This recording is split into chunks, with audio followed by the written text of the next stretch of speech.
Is it too late to enter the Lentor area? That's what we're going to find out today. Hi everyone, I'm Linden, and for those that don't know me, I've been in the industry for about 15 years. Before we start, please help me by liking this video and sharing this with someone that might actually benefit from this. Okay, so a quick overview of Lentor Central Residences. Essentially, it's made up of two blocks. One block will be 28 stories, the other block will be 27 stories. Total 477 units. Developer, Hong Leong Holdings, Guaco Land, as well as CSC Land Group. Expected date of completion, third quarter 2028. Okay, so for the site plan itself, it's made up of two blocks, block 20 and block 18. We are actually made up of 1 bedrooms, 2 bedrooms, 3 bedrooms, all the way to 4 bedrooms. So this will be a full-fledged condo. You have 1, 2, 3, 4, 5, 6 swimming pools. You have a full gym, you have barbecue pits, as well as a tennis court here. So full-fledged facilities, you even have a childcare at your doorstep. So in today's video, I'm not going to touch too much on all these basic info. A lot of these basic info, you can actually find it on Google. Today, I'll be touching on these 4 things: location, local demand, transformation, as well as profitability and prices in this area. In the bonus segment, as I have in my other videos, I will be touching on a couple of things. First off will be a couple of layouts that I feel are very efficient in this condo. Second will be my guess of the pricing strategy employed by this developer. Alright, so first thing first, in terms of location, this is where we are actually located, Lentor Central Residences. MRT station will be here and the mall will actually be here at the first floor of Lentor Modern. In terms of connectivity, we are 9 stops to Orchard MRT. It cuts across all MRT lines and we're just 4 stops away from the future JB Singapore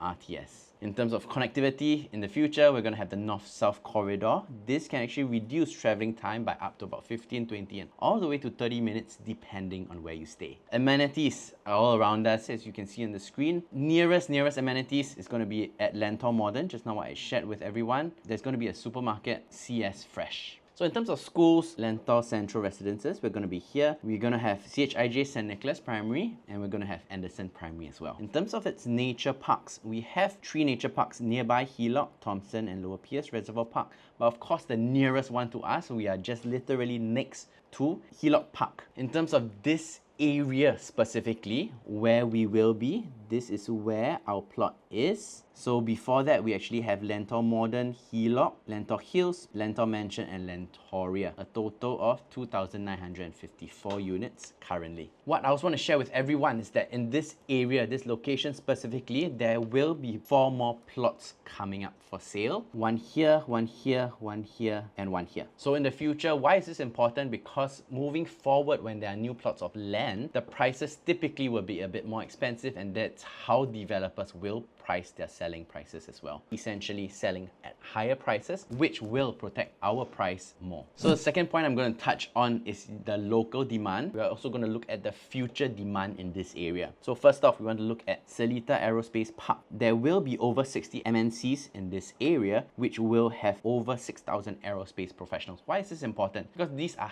high paid individuals. These are people that are going to be working here. These are people that will want to find houses around here as well. Punggol Digital District, 28,000 new jobs in the area. Woodlands Regional Centre, more than 100,000 jobs created. We are also surrounded by $1 million HDB upgraders. So if you look around the area, you see a lot of transactions above 1 million or hovering at around the $1 million mark. Why is this important? Essentially, these kind of HDB upgraders have the money to go into condos, to go into bigger units in the condos as well. So in terms of the HDB upgrader pool, besides the $1 million HDBs, we also want to take note that in the next few years, 25, 26, 27, there will be an influx of HDBs that MOP. Why is this important? Because pre-COVID, if you think about it, a lot of HDBs when they MOP, they only earn maybe about 100, 200,000.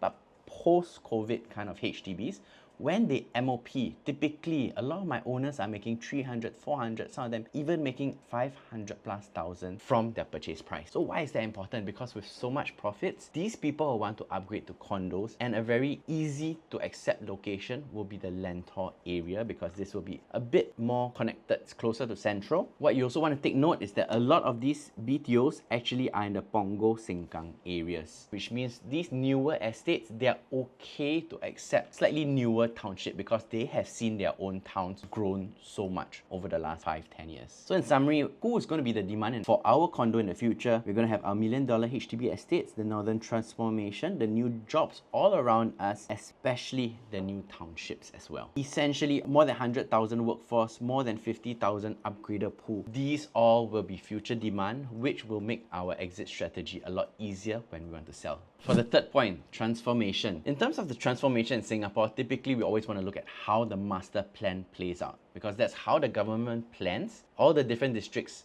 and what they're going to do with it. Okay, so when we're actually looking at the master plan itself, Lentor Central Residences is actually here. What you'll start to notice is we are literally at the heart of the North Coast Innovation Corridor. So where exactly is this? This is what we're actually referring to. So in terms of your Punggol Digital District, how many new jobs? Your Seletar Regional Centre, how many new jobs as well going to be created there? Seletar Aerospace Park, just now I shared with everyone a bit. And last but not least, the Woodlands Regional Centre. So all these will be new areas where the government is actually developing. So there will be a lot of job opportunities, meaning more people working there, meaning more demand in the Lentor area as well. There are 7 new townships creating more homes in the North Coast Innovation Corridor. So they're all here. So I'm just going to go through very quickly a bit about the transformation. To find out more details, of course, just PM us and we can actually send you the full data about all these new townships. So one of the new townships we actually can look at is the Chencharu Township. About 10,000 new homes will be built in this area. Springleaf Precinct, more than 2,000 units will be built in this area. Changes in the master plan for the Springleaf Tagore Township. So this is actually quite interesting. So if you look at the URA master plan in 08 to 14 to 19, what you notice is that there was a lot of yellow, and then suddenly a lot of the yellow became orange. Why is this important to know? Because yellow actually refers to reserve sites. Previously, they were just reserve sites. Government didn't really have specific use for them yet. As you notice in the master plan 19, it became orange, which actually signifies that it became residential sites. So the government's plan for this area is really to create more residential areas, because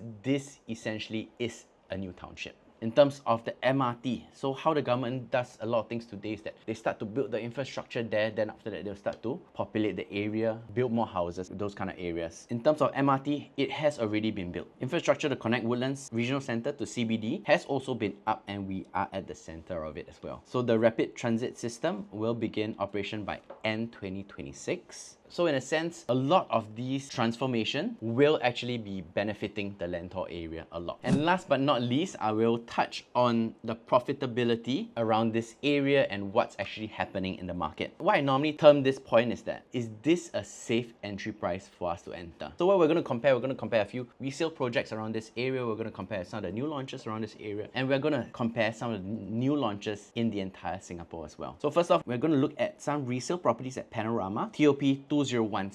Price acceptance, these are already transacted at 2001 plus per square foot. Resale properties at Thomson Impression, TOP 2018, transacted at 2000 to 2001 per square foot as well. Thomson 3, TOP in 2016, accepted prices 2001 all the way to $2,300 per square foot. How about the nearby new launches? Lentor Mansion has already transacted at 2004 per square foot. Lentor Hills has also transacted at 2004 per square foot. Hillock Green transacted at 2003, 2004 per square foot. Chuan Park, also in the OCR area, has transacted at 2627 per square foot. Norwood Grand, also in the OCR area, has transacted 2002 per square foot. Jayden, also OCR area, has transacted $2,700, $2,800 per square foot. So the upcoming new launches in terms of this area, so Lentor Central, we are literally less than 5-minute walk to MRT. Moving forward, there will also be Dairy Farm, which they bought the land slightly more expensive than our land. So new plot at Dairy Farm is going to be at least a 15-minute walk to the MRT. Ours is just merely a 5-minute walk to the MRT. This is really just to give everyone a better idea as to what are our comparables in the current market. To summarize, in the OCR resale market, the range is about 2001 to 2003. These are already transacted prices. In the OCR new launch market, they have already transacted 2002 to 2008 plus per square foot. Upcoming OCR new launches, the estimates will be at averaging about 2003 to 2006 per square foot. These are the kind of prices that we're actually looking. Currently, what is a safe bet? So in the last part, I'm going to go through my estimate of the pricing strategy based on facts and figures, as well as what I researched about this area. So in terms of floor plans, I'm just going to go through two different floor plans. These are actually my favorite layouts in the entire development. And coincidentally, these two are the layouts in the show flat itself as well. So first off, I'm going to go through the 2 plus study 797 square feet unit. So first off, if you look at the unit itself, you're going to enter the door here. What I like about this unit, you have an enclosable kitchen. Enclosable kitchen is essentially what a lot of young couples or young families actually are looking for in terms of own stay for 2 bedrooms or 2 plus study units. Next, what I also like about the unit, all bedrooms are actually ensuite. So common bedroom pool, you ensuite to the toilet here. Master bedroom, ensuite with their own toilet for sure. The thing that I really like about this unit is actually here, the study. So the study room is actually situated in this position. It's also connected to the toilet. The size, you realize you can still fit a single bed and maybe a standing rack for clothes. So this can actually be maybe a 3 compact kind of unit. And very important is that this study is in an area where you can potentially use it as a 3rd bedroom. There are certain studies in other layouts. The study room is maybe inside of the master. There's only one door. You can't really use it as a 3rd bedroom. There's some study room, you go in, it's just an open area. It's not even enclosable at all. So to me, this study room really makes a lot of sense. This layout makes a lot of sense. So for those buying for investment, this could help you rent out as maybe a 3-bedroom compact kind of thing. This is what you can possibly look for in terms of investment. If you're looking for own stay, smaller families, this is something you can really consider, because there are also locations where you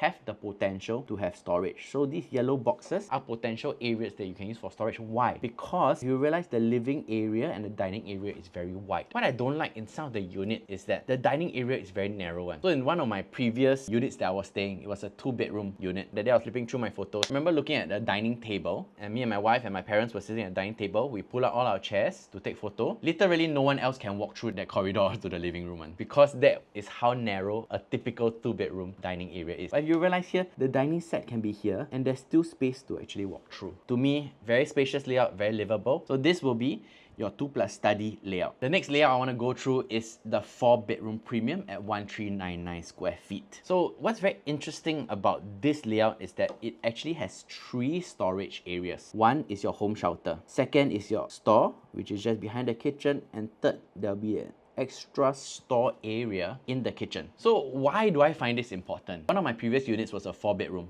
but in the entire house, there's only 1 store. So the thing about it is that when there's only 1 storeroom or store area in the house, typically if you have a helper, that's where your helper will be sleeping. However, if you think about it, if the helper is sleeping there, then where are you going to keep all the things that you want to put in the storeroom? All your extra barang-barang, all the toilet roll, the extra drinks, extra canned food, all those where to put. So if you think about it, this layout actually makes a lot of sense. The helper can actually stay in the home shelter or the store, and then the other empty store area, you can actually use it for a storeroom, which is what people need, because this is a 4-bedroom unit. This is very important and very practical. This 4-bedroom premium, there is also a bit of privacy, because once the door is open, you don't actually see into the entire unit, which I like. But my favorite part of the unit is actually the living. So the living area, your living room and dining room, has a very wide area. So this is more of your landscape layout. I love this layout because I like having friends over, I like hosting. People are not going to feel cramped in your house. The other thing about it is that for this layout, every single bedroom is ensuite as well. So if you notice, bedroom 2, 3, and 4, they are all ensuite to the toilets. Last but not least, your master room, very spacious. You can definitely still put a dresser here. You can even put a massage chair if you want. You can put a baby cot if you want. So that's actually very important, because for myself, I just had a son 1+ year ago. Honestly speaking, our bedroom cannot fit the baby cot. I had to go and buy one smaller cot. My bedroom is not that big. This bedroom is a very good size. And the other thing about this bedroom is that you also have a walk-in closet area. To me, this 4-bedroom premium is as good as it gets in terms of the layout. This is one of the best, if not the best, layout that you can find. Okay, my last segment of the video, I'm gonna go through the price matrix. This is based on my experience, based on what has been launched around Singapore, what has been launched around this area as well. So my estimate for the average per square foot will be hovering around here, 2050 per square foot. So in terms of the 1 bedrooms, my estimate will be around here to here. the starting from, if you're going to average here, your starting from will go all the way to this kind of price. That's how the average will likely work. In terms of the 2 bedrooms, because we also have the 2+ study, my estimate will be it will start from around this range all the way to this range for the 2+ study. In terms of the upper limit for the 2 bedrooms, it will be up to about here to possibly here. So for those of you that are looking for 2+ study, you could actually possibly look at the 3 bedrooms. You realize that the prices might actually be quite similar for a high floor 2+ study to maybe a 3 bedroom, maybe a lower floor. In a sense, for the 3 bedroom, the bigger one, the 1076 square feet, if you can afford the higher floor ones, you might also want to consider the 4 bedroom units because the pricing might be starting from around here. To me, it makes sense if you can get a bigger unit because at the end of the day, when you want to sell, there is that added bedroom that people are going to be looking for. Of course, if you can afford it, definitely the 4 premium, the 1399, just now the floor plan that I went through, that is a very, very nice, very own stay kind of layout that you might want to consider. To me, this is what you can possibly look at in terms of pricing. Of course, the actual pricing only during the launch, then we will know. So looking back at just now what I mentioned, how do you determine a safe bet? Look at OCR resale. Has already transacted 21 to 23 per square foot. OCR new launch has already transacted 22 to 28 per square foot. Upcoming OCR will be launching at 23 to 26 per square foot. If we're going to average at that kind of prices, does this make sense? Are we considered a safe bet in today's market? So this is what I want to share with everyone about Lentor Central Residences. I hope you found this a bit more insightful. If you have any friends that might find this useful, please feel free to go and share this with them. Okay, so before I end, 2 main dates to take note of. Our preview for Lentor Central Residences will be happening on the 21st of February. Contact any PropNection to view the exciting show flat. Second, what you want to take note of, launch day for Lentor Central Residences, 8th of March. And on the last note, if these new launch prices are not right for you, just contact me. I have another separate list of what kind of resale projects might actually make sense for you in terms of your own portfolio. So hope to see everyone again in the next video. Don't forget to like, share and subscribe, and we'll see you again next time. Bye bye!